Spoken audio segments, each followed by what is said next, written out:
Moving on now, we're going to talk about the five most important games of the season for Mississippi State in 2025.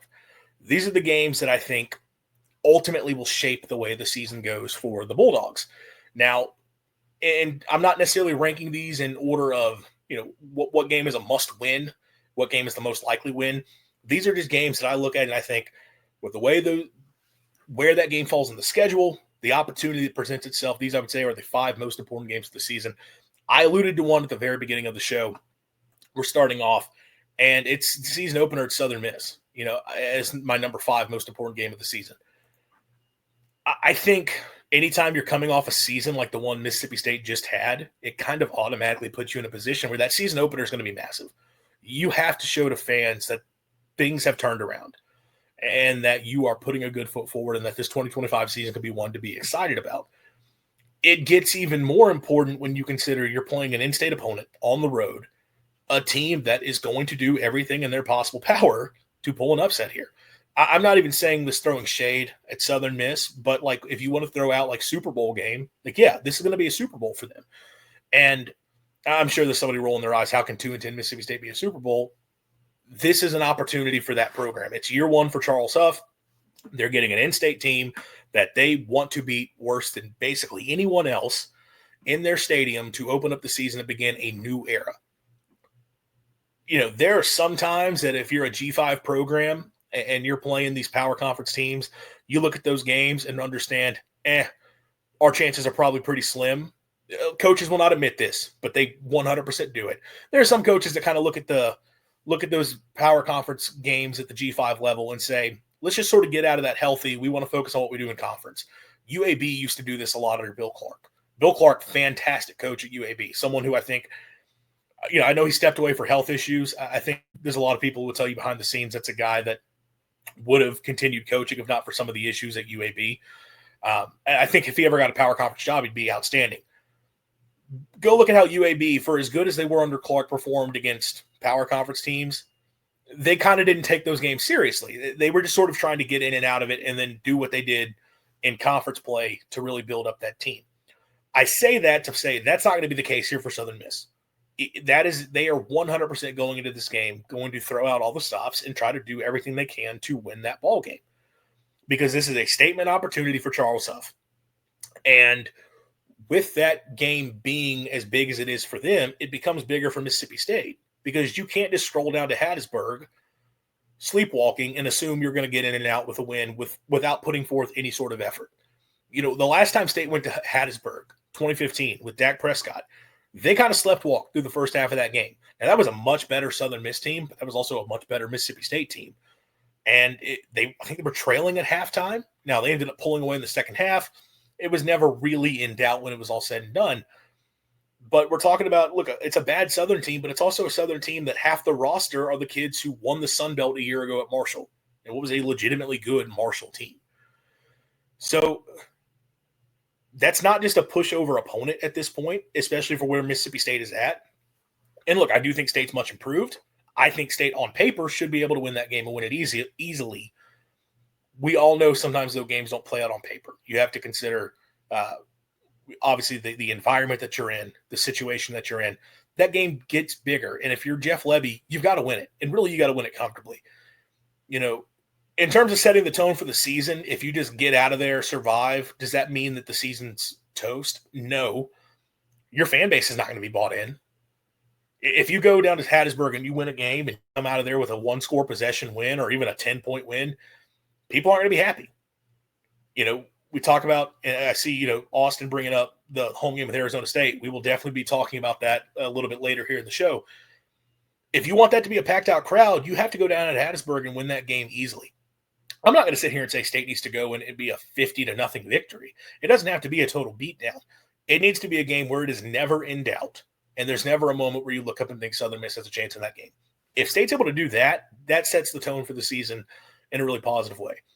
If they go down to Hattiesburg and they kind of fool around and it just isn't iffy, or even if they're not fooling around, even if they're giving full-out effort and it's just not a inspiring performance, again, for the team itself, maybe they can build off that and get going forward. But in terms of injecting life into your fan base, it has to be a much more complete game. It has to be It has to be a good showing for State to start off. So that season opener in Hattiesburg comes in.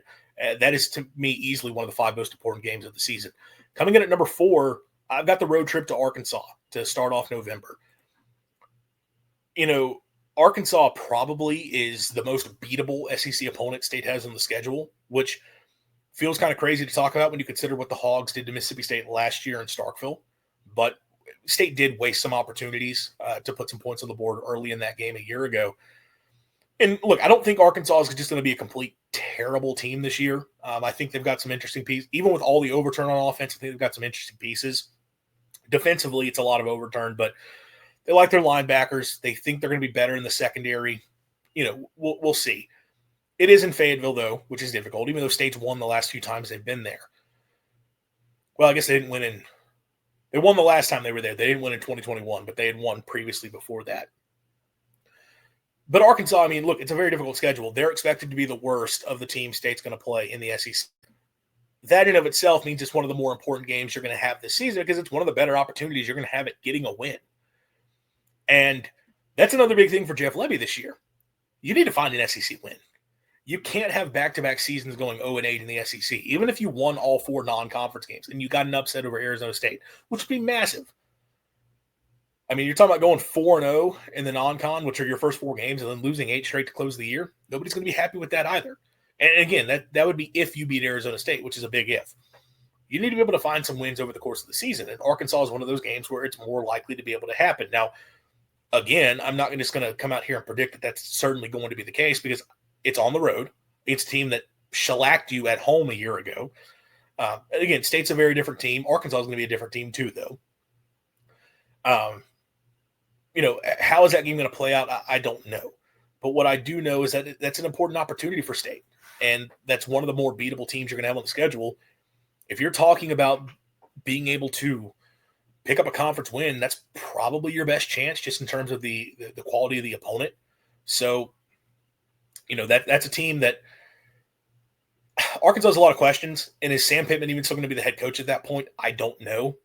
But that is certainly one of the more winnable games you have on the schedule. It becomes one of the more important games you play. And if we get to November and State has not won an SEC game, that's going to put even more pressure on that game. Austin is, right ahead of me, which, I did write this from Maroon and White Nation, so that is out there because he's talking about the Tennessee game. Tennessee comes in as my number 3 most important game for the season. Look, Arkansas might be the most beatable of the SEC opponents on the schedule. I'm kind of down on Tennessee coming into the year. And we're not going to turn this into a Tennessee preview.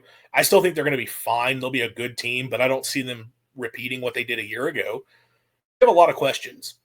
And that's a game in week 5 of the season. If State gets off to a good start to the year, even if you lose to Arizona State, if you were competitive in that game, give yourself a good show, and you go into that game 3-1, I think you're going to have a packed house in Starkville. Don't know that it'll be a night game. I know that's one of the flex kickoff times. It could be afternoon, it could be night. You would hope it's a night game. Tennessee still, like I said, they've got a lot of questions. Joey Aguilar at quarterback is not a sure thing. They're breaking in a mostly new offensive line. They're breaking in a bunch of new receivers. The run game, they don't have Dylan Sampson this year.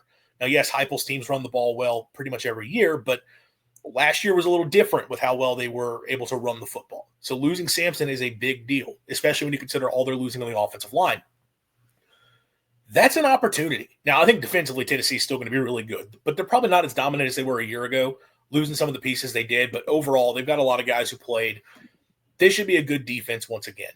But again, that's a team with questions coming to Starkville early in the season. And if you want to talk about Jeff Lebby getting a win, that not just sets the tone for the season, but sets the tone for the program, that's an opportunity.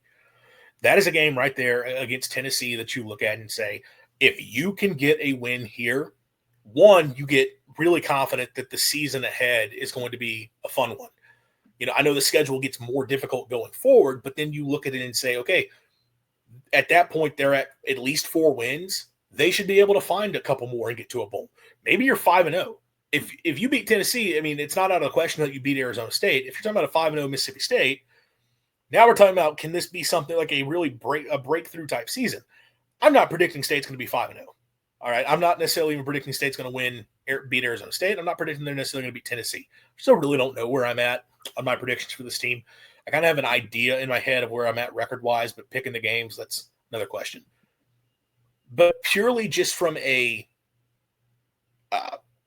situation standpoint and where you could set yourself up, if you are able to get a win over Tennessee, that springboards the program. That springboards the rest of the season. That sets you up for a really good 2025 relative to expectation. I'm not saying if State beats Tennessee, all of a sudden they're going up winning 8-9 games. No, it's not where I'm at. But you feel like they're going to go to a bowl game. And that would be huge for this team with where they're at. Now, are they going to actually break through and do that? That's to be seen. But that's why this is one of the more important games of the schedule. This is a true opportunity. Austin coming in, Mississippi State at night is something special to watch. The Cowbells and just watching it on TV. Love night games in Mississippi State. So do I. And look, I hope this is a night game. We don't know for sure that it will be. But they do get a night game for Arizona State, which that'll be an outstanding environment.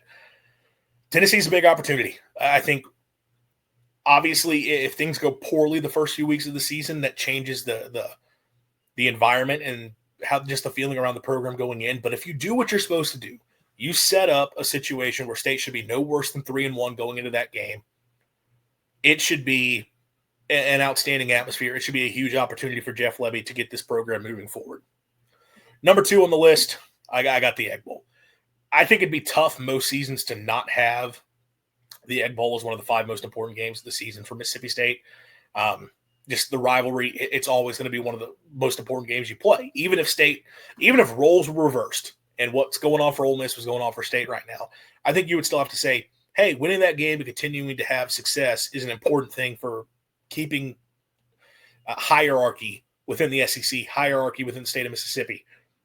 That game's always going to be important. State's lost 4 out of 5. That is the worst stretch that they've had in the Egg Bowl since the early 2000s. Austin, if Mississippi State beats Tennessee, I think the fans will be rejuvenated and love it. Yeah, 100%. No, that would be a huge, huge breakthrough for the program. But State's lost 4 out of 5 in the Egg Bowl. That's their worst stretch since the early 2000s.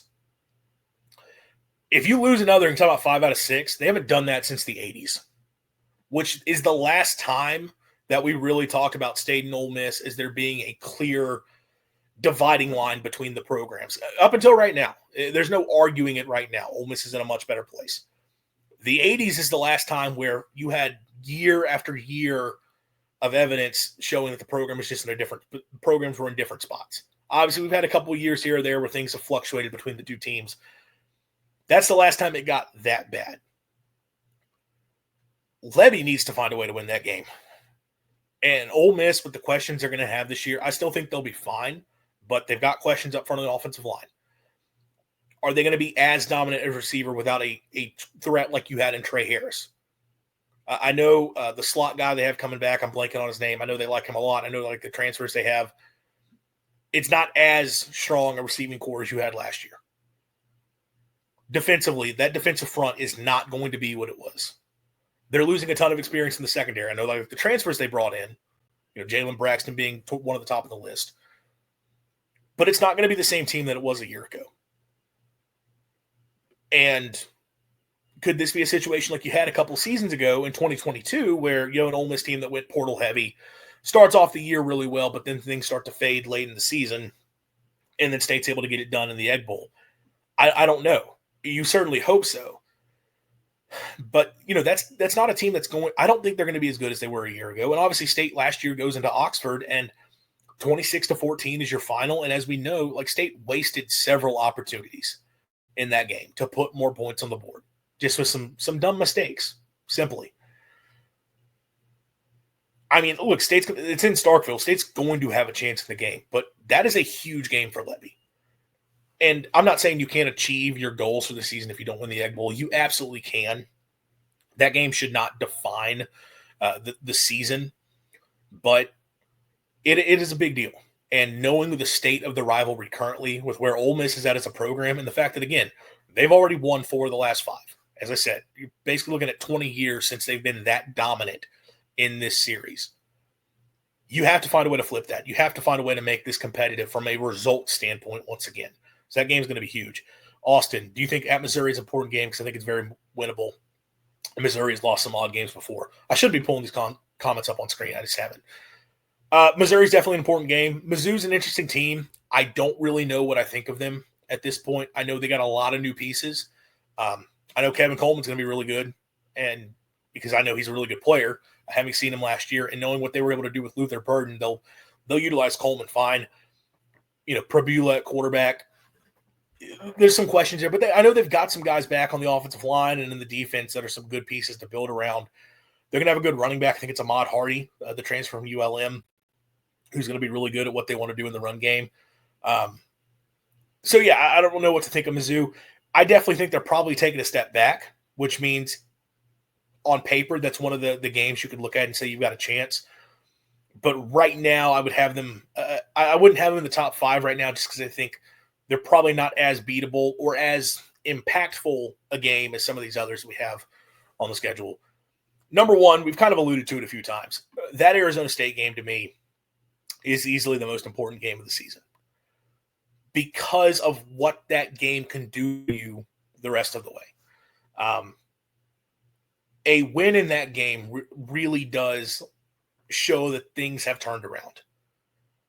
And I understand Arizona State. There's people who, even after going to the playoff a year ago, are still going to look at that team and say, it's still Arizona State. You don't think much about them. Roster talent isn't anything incredible, which I'll say their roster talent's pretty dang good this year. The Shrine Bowl put out the for each team, like how many guys they have that are on watch list, and like half that roster are guys that are looked at as potential NFL prospects right now. That's a really freaking good team. It's not a case of they lost Cam Scadaboo and they're going to be taking a big step back. No, they're probably going to be really freaking good. They're going to be able to run the ball too. Kanye Udo coming over from Army, he may not be Scadaboo, but that guy can play. And they're going to be able to run the football really effectively once again. That's a really good team. That is a huge measuring stick game early in the season. You get that game in Starkville. And look, I talked about with game number 5 on the list, Southern Miss. If you do what you're supposed to do against Southern Miss, I think you're going to have a packed house in Starkville for a night game. Should be an incredible atmosphere. Breaking in the new LED lights at the stadium, which a lot of people are going to be really excited for the chance to see. That game is huge. That is a chance for Jeff Lebby to make a statement. This thing has turned around. We have taken a step forward. Even if you don't win, and I know people don't want to play the moral victory game, a competitive loss to Arizona State would still be a sign that this team is moving forward. And I know people will say they were competitive on the road to Arizona State last year, and they were to an extent. But we can't forget they were down like 30-3 in that game. Now, obviously, State wasted a few opportunities that they could have put some more points on the board early. But I think that was also a case of Arizona State kind of got up big, coasted a little bit, and State was able to fight back into it. I think it'd be a little bit different this time. If you're blow for blow with Arizona State throughout the game, that would be a more competitive battle than what you saw a year ago in Tempe. But that is a statement game. That is an opportunity to show, okay, this thing's turned around. And if you win that game, then you feel great. We're starting 4-0 because you feel good about beating Northern Illinois. You feel good about being able, obviously, to beat Alcorn. You're not worried about that game from Will. Hopefully it won't take 2.5 quarters to swap to a 4-front, slow down the running game like last year. I go back and forth on that. I didn't think that was a great game plan. Certainly, I'm not going to defend that against Scadaboo. As for how they did it for the whole season, I think is another discussion. I will be interested to see what they do though in that game for this year because Arizona State's going to be a different team. Sam Levitt obviously has a lot more hype around him as an NFL prospect, and then they got some pass catchers they like as well. That's going to be a really interesting team, and how State plays them defensively. That's your first real big test. We know that it's a good defense with Jordan Tyson at receiver. I mentioned Udo coming in and running back is a really good player. I think they have a tight end that they like quite a bit, and then Levitt at quarterback. That is a huge test for the Bulldog defense, so we can really gauge, okay, how much improved are they, if at all, compared to last year. But again, that is the game that sets the tone for the season more than almost anything else. If you beat Arizona State, would Mississippi State be a bowl team this year? Could they find 2 wins in SEC play? I would think their odds would certainly be significantly higher, which I know that's a dumb thing to say. Of course, if you won all your non-conference games, your odds are going to be higher. But also from a momentum standpoint, your odds would be a lot higher because at that point, you feel really good you're starting 4-0. And I know I hit on this earlier in the show. it's hard to think they would start 4-0 and then not find at least one more win the rest of the way. But you would have to think they could probably find a couple. If you're able to get off to a 4-0 start to the season, which you got to beat Arizona State to pull that off, you feel really good about this team being able to pick up wins, pick up momentum. And that's a big reason why this is my most important game. A win here gets you rolling. A win here, again, it sets you up to handle business in the non-con, sets the stage for that Tennessee game that we've already mentioned is really important for the season. Getting the win over Arizona State sets you up for a breakthrough year under Lebby where you at least feel like, yeah, we can get to a bowl game, which would be a breakthrough for this team and this program at this point. Competitive game where you lose, you can still build off that. Bowl chances are probably a lot more slim, but you can clearly show, okay, this team's program's taking a step forward, and you feel good about going forward. But this game, I think, really does set the tone for the season.